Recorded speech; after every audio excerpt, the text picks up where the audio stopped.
Matthäus Kapitel 23. Dann redete Jesus zu den Leuten und seinen Jüngern. Auf dem Moses sein Lehrstuhl sitzen jetzt die Schriftgelehrten und Pharisäer. Alles, was sie euch sagen, das macht und lebt danach. Aber nach ihren Taten müsst ihr euch nicht richten.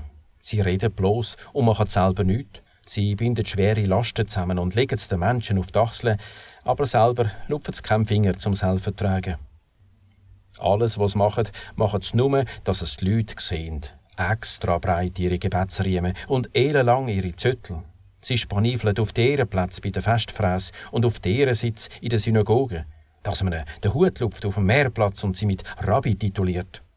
Aber ihr lasst euch nicht Rabbi titulieren. Nur einer ist euer Meister. Ihr sollt Brüder sein. Auch Vater tituliert niemand von euch auf der Erde. Nur einer ist euer Vater, der im Himmel. Lasst euch nicht Lehrer titulieren, weil nur einer euer Lehrer ist, der künftige König. Der Größte von euch soll euer Diener sein.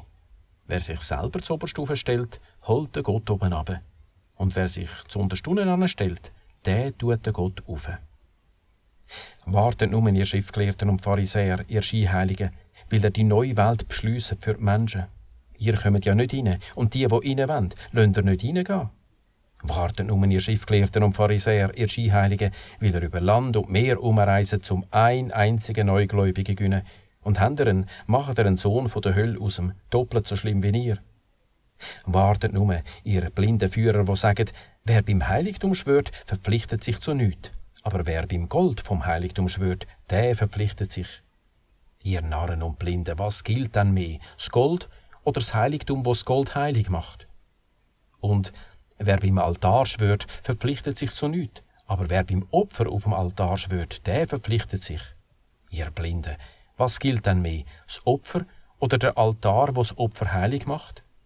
Wer drum beim Altar schwört, der schwört bei ihm und bei allem, was auf dem oben liegt. Und wer beim Heiligtum schwört, der schwört bei ihm und bei dem, wo drinnen wohnt. Und wer beim Himmel schwört, der schwört beim Thron von Gott und bei dem, wo drauf oben sitzt. Wartet nun, ihr Schriftgelehrten und Pharisäer, ihr Scheinheiligen, ihr gebt den Zehnten von der Pfeffermünze, vom Dill, vom Kümi. Aber das Wichtigste vom Gesetz lasst ihr aus. Gerechtigkeit und das Mitleid und das Vertrauen. Auf das hättet ihr zu schauen und das andere nicht zu vergessen. Blinde Führer, die ein Mückli aussieben und ein Kamel abschlucken. Wartet nur, ihr Schriftgelehrten und Pharisäer, ihr Scheinheiligen, ihr putzt den Becher und die Schüsseln aussendurch, die innen voll sind von Raub und Unmäßigkeit. Blinde Pharisäer, putzt zuerst den Becher innen durch, dass er auch aussen sauber wird. Wartet nur, ihr Schriftgelehrten und Pharisäer, ihr Scheinheiligen, ihr seid wie frisch geweisgete Gräber, die aussen schön aussehen und innen voll sind von Dreck und Totengripp. So sehen auch ihr für die Leute aussen aus wie Sättig, die recht leben, aber innen sind ihr scheinheilig und gesetzlos. Wartet nun, ihr Schriftgelehrten und Pharisäer, ihr Scheinheiligen, ihr baut den Prophetengräber und verziert Denkmäler von denen, die recht gelebt haben, und sagt, wenn wir seinerzeit dabei gewesen wären, statt unsere Väter, wir hätten Propheten nie umgebracht. Damit sagt er selber, dass er die Söhne der Prophetenmörder sind. Ihr macht nur das Mass von euren Vätern voll. Vipern, Schlangenbrut, wie wenn ihr im Höllengericht vertwitschen. Darum schicke ich euch bald Propheten und gescheite Leute und Schriftgelehrte.